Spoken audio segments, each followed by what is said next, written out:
Good morning, the second year students of MN Homeopathic Medical College. Today I will like to discuss with you a very important topic. The topic is the causation of diseases. In your syllabus, this topic is present, the causation of diseases along with the maintaining cause, fundamental cause and the predisposing factors.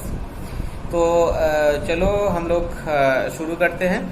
तो causation of the disease के बारे में organelle of medicine में सबसे पहले aphorism number 5 में कहा गया है. एफोरिज्म नंबर 5 में कहा गया है. एफोरिज्म नंबर 5 में जो कॉज ऑफ द डिजीज है, ये कॉज ऑफ द डिजीज दो कॉज बताया गया है. One is the exciting cause and another is the fundamental cause. तो उस एफोरिज्म नंबर 5 में लिखा है कि एक्साइटिंग कॉज जो है, this exciting cause is responsible for the acute disease and the fundamental cause is responsible for the chronic disease. If you read aphorism number 5, you go through the aphorism number 5, तो वहाँ पे एक बात ये कहा गया है कि फिजिशियन को ये जानना चाहिए कि एक्यूट डिजीज में कौन सा एक्साइटिंग कॉज है. तो exciting cause for acute disease ये जानना चाहिए, और in the whole history of the chronic disease कुछ फंडामेंटल कॉज के बारे में जानना चाहिए. तो ये जो फंडामेंटल कॉज है, ये फंडामेंटल कॉज है, that is called, we call it as the chronic miasm. Interrupting 1 or 2 minutes, you will see this is the organ and wall, and that is the aphorism number 5. In the knowledge of the disease, there we get the knowledge for the causation. Unfortunately, this is our classroom presently. Okay, so let us again come to the lecture. So, okay students, we are discussing about the cause of the disease. So, in aphorism number 5, it is written that there is for the acute disease there are some exciting cause, and in the for the chronic disease there are some fundamental cause. And you see the causation, another cause is there, that is what you call the maintaining cause. तो आप लोगों को 3 cause को याद रखना है. Disease का 3 cause है. एक है एक्साइटिंग कॉज, एक है फंडामेंटल कॉज, एक है maintaining cause. Exciting cause and fundamental cause aphorism number 5 में लिखा है, एंड मेंटेनिंग कॉज जो है ये एफोरिज्म नंबर 7 का फुट नोट में लिखा है. So you please go through the book aphorism number 5 and aphorism number 7 foot note. अब जो है कि देखते हैं कि ये एक्साइटिंग कॉज क्या होता है, कैसे होता है, फंडामेंटल कॉज क्या और कैसे होता है, एंड मेंटेनिंग कॉज क्या और कैसे होता है. तो एक्साइटिंग कॉज जो है, that is the cause responsible for the acute disease. तो एक्यूट डिजीज के लिए जो कॉज है, जनरली हम लोग देखते हैं कि एक्यूट डिजीज कैसे होता है. There is a sudden diarrhoea, there is a sudden fever, there is a sudden sort of cough and cold etcetera. तो एक्सपोजर टू कोल्ड या ओवर ईटिंग, ओवर हीटिंग, कोई मेंटल सडन ग्रीप या sorrow, तो इस type का जो चीज है, इसके कारण कभी कुछ ऐसे शॉर्ट टर्म कुछ डिजीजेस होता है जिसको हम एक्यूट डिजीज बोलते हैं. तो ऐसे चीज जो होता है ये एक्साइटिंग कॉज होता है.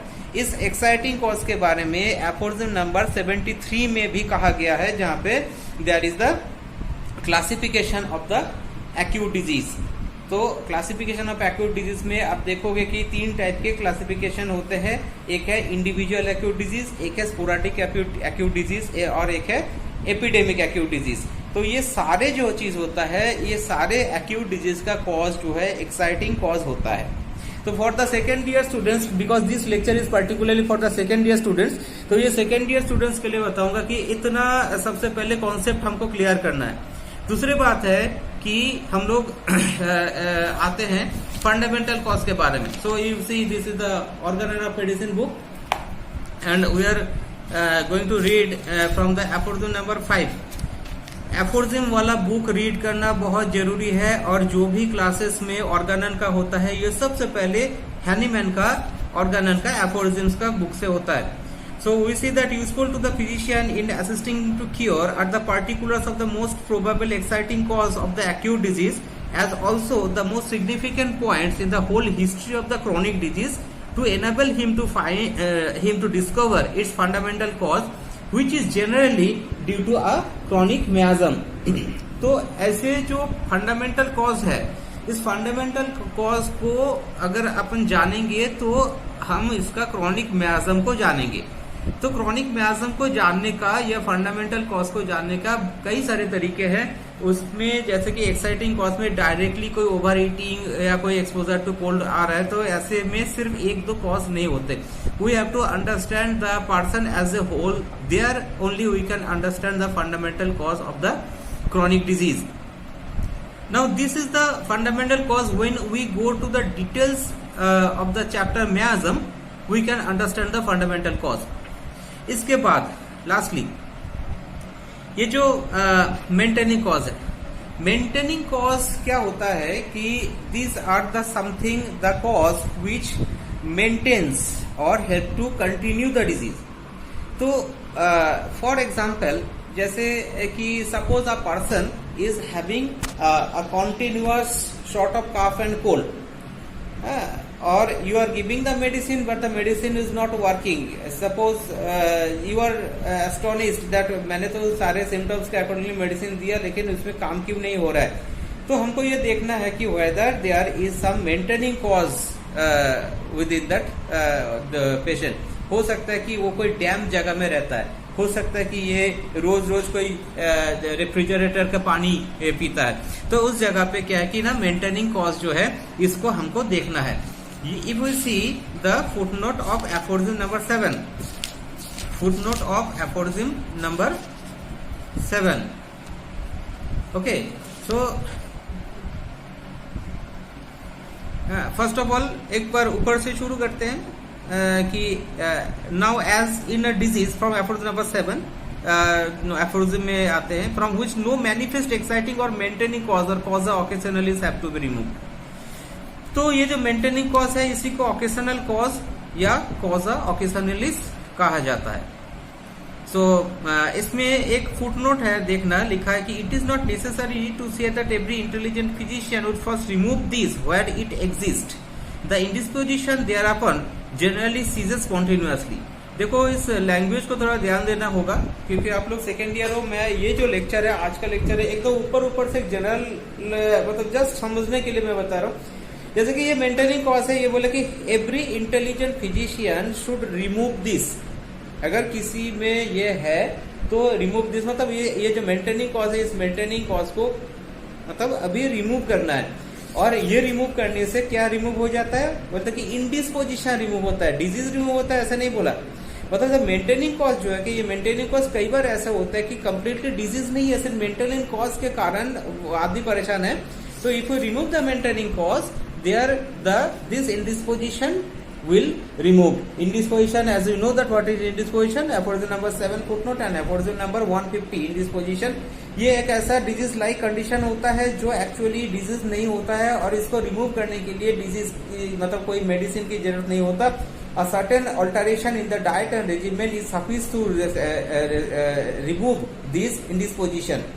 So this is the indisposition that should be removed. जैसे कि एक्साइटिंग मेंटेनिंग कॉज के बारे में कुछ एग्जांपल्स दिया गया है कि that is you should remove from the room strong smelling flower if you go to the footnote of aphorism number 7 which have a tendency to cause syncope and hysterical suffering. ऐसे बहुत सारे patient है जिनको strong flower का smell से भी hysterical कुछ problem हो जाता है। तो वहां पे you have to remove all these strong smelling things which is causing hysterical the fit to this patient.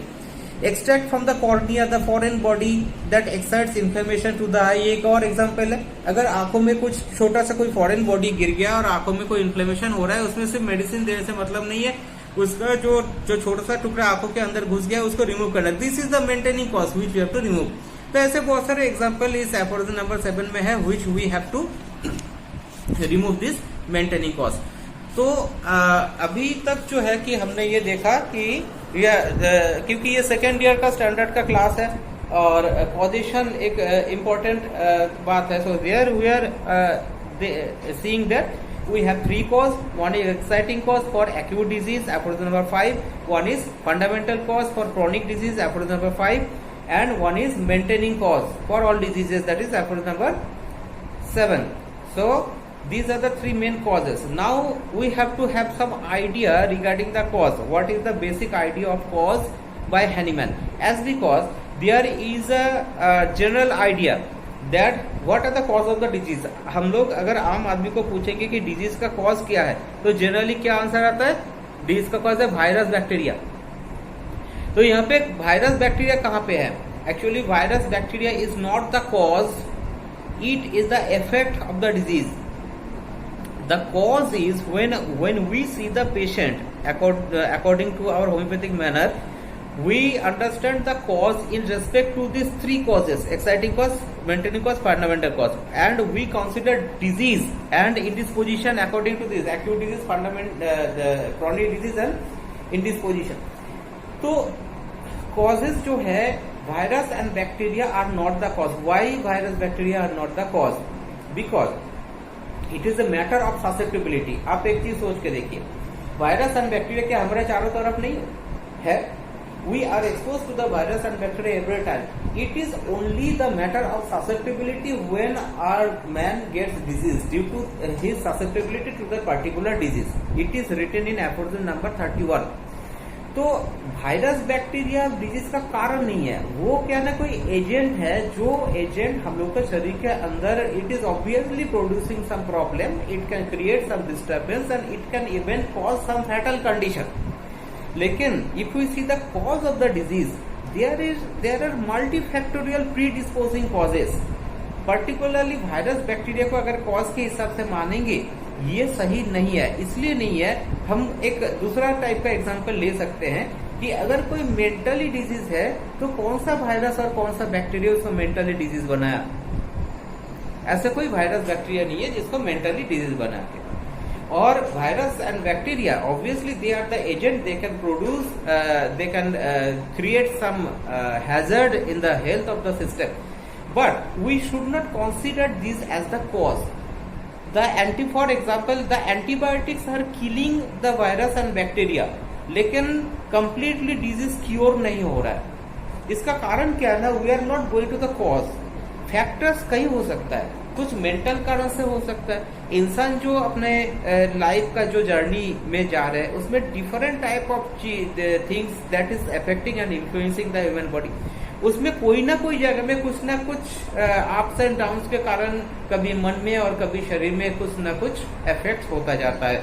एक कॉमन चीज है जो है deficiency. If we go later in the third year, you will read in the Robert's philosophy that सोरा जो म्याज्म का मादर म्याज्म कहा जाता है, उसका शुरुआत होता है डेफिशिएंसी. जो कंपोनेंट शरीर के लिए रिक्वायर्ड है, ये कंपोनेंट्स अगर कम हो जाए तो उस डेफिशिएंसी का कारण कोई ना कोई डिस्फंक्शन शरीर में शुरू हो जाता है. वहीं से सोरा का शुरुआत होता है. This is written in Robert philosophy. तो इसका मतलब कारण कोई वहां पे नहीं है, कारण डेफिशिएंसी में भी हो सकता है. After that the disease is progressed and this deficiency and the total condition of the body, the susceptibility of कुछ ऐसा कंडीशन को क्रिएट करता है जहाँ पे वायरस, कोई भी वायरस या कोई भी बैक्टीरिया को ये मौका मिल जाता है कि उस जगह पे जाके ये प्रोलिफरेट करे. तो वहां पे the body is affected by this virus and bacteria and they started affecting that particular organ. तो उस जगह पे डायग्नोसिस लेकिन जब करते हैं तब कोई उस ऑर्गन के बेसिस में डायग्नोसिस हो जाते हैं. लेकिन अगर देखा जाए तो कॉजेशन जो है ना, ये कोई दूसरे जगह पे भी हो सकता है. मैंने ऐसे कई पेशेंट देखा है जिन पेशेंट का कोई कंस्टेंट एंड कंटिन्यूअस एसिडिटी था और किसी कोई भी मेडिसिन से वो सही नहीं हो रहा था. तो होम्योपैथिक एलोपैथिक मेडिसिन से तो बिल्कुल सही नहीं हुआ. कुछ होम्योपैथिक मेडिसिन में भी टेम्पोररी इफेक्ट हुआ. वहां पे भी ये देखा गया कि कुछ होम्योपैथिक मेडिसिन उस बेसिस में दिया गया था जो कि कॉम्बिनेशन था और जो कि कुछ पेट में इफेक्ट करेगा, कुछ ऐसे गैस्ट्राइटिस के लिए इफेक्ट करेगा, ऐसे medicine. But when we treated that patient in a proper homeopathic manner, considering all the predisposing factors, उनके बीमारी होने से पहले क्या क्या चीज उनके जीवन में आया, क्या क्या चीज से वो अफेक्टेड रहे, कौन सा उनके मानसिक स्तर पर मेंटल सिम्टम पूरा लिए थे हमने, फिजिकल सिम्टम, फिजिकल जनरल्स पूरा लिए थे। उसके बाद जो है कि उनको एक मेडिसिन प्रिस्क्राइब किया गया on the basis of this totality considering all the causation. हमने ये देखा था कि उनका लाइफ में कुछ ऐसा हैपनिंग हुआ था जो एक मिस हैपनिंग था, उसके बाद जो है कि वो इतना दुखी हो गए, उसके बाद इनके सारे प्रॉब्लम शरीर में शुरू हुआ था और उस दुख से वो बाहर नहीं निकल के आ रहे थे। ये एक पर्टिकुलर, जरूरी नहीं कि एक हर किसी में मेंटल कॉज ही कॉजेशन होगा, लेकिन ये एक पर्टिकुलर कारण था उस पेशेंट पे, उस बेसिस में ट्रीटमेंट किया गया and the patient was completely cured with in just 7 days and he was suffering from more than 5 years with his problem. तो ऐसे होम्योपैथिक मेडिसिन हम लोग देखिए बहुत सारे क्रॉनिक डिजीज को क्योर कर सकते हैं if we can find the predisposing factors, if we find the maintaining fundamental causes. Obviously acute disease के लिए एक्साइटिंग कॉज ढूंढना है एंड मेंटेनिंग कॉज ढूंढना है हर कोई केस में। So this is a very short presentation. इसमें हमको देखना है कि देखो कॉजेशन जो है, सबसे पहले सिर्फ किताबी पढ़ने से बात कंप्लीट नहीं होता। एक बात है कि जब हमारे आइडिया सही होगा कि हम जब डिजीज का कॉजेशन को समझेंगे तो हम इसको multifactorial causation, pre disposing factors को हम इसको कंसिडर करेंगे, तभी हम लोग उसको प्रॉपरली ट्रीटमेंट कर पाएंगे। लेकिन अगर हमारा दिमाग कॉजेशन के हिसाब से सिर्फ बैक्टीरिया और वायरस में जाएगा तो हम लोग बैक्टीरिया वायरस किल करते रहेंगे और फिर आगे फिर ससेप्टिबिलिटी का बैक्टीरिया वायरस जन्म लेता रहेगा, होता रहेगा, उसमें कभी क्योर नहीं होगा। So, as a homeopathic student and as a homeopathic physician, we have to be very clear regarding the causation of the disease. Very shortly इस चीज को बताया अभी मैंने for the as per the standard of the second BHMS students।